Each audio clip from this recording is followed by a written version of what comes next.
to turn off names in Brawl Stars. Hello everyone, welcome back to our channel, and in this video I'm going to show you how you will be able to turn off your names in your Brawl Star account.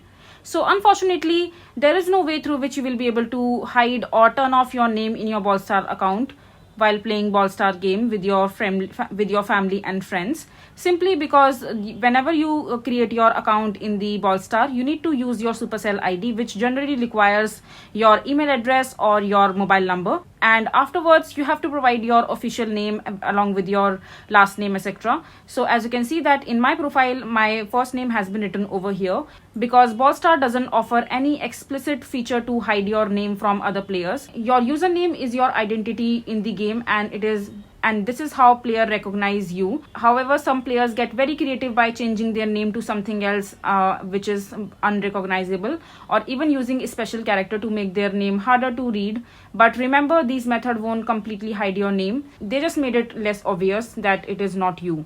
So yeah, there isn't a direct way through which you will be able to hide your name. You can use symbols, or you can write in a creative way, or you can completely avoid your name and you can write in some other ways. So this is basically how you will be able to turn off your name in the Brawl Star game. I hope you find this video to be helpful. So that is it for this video. If you find this video to be helpful, make sure to hit that like button and don't forget to subscribe to our channel for more such informative videos, and I'll see you the next time.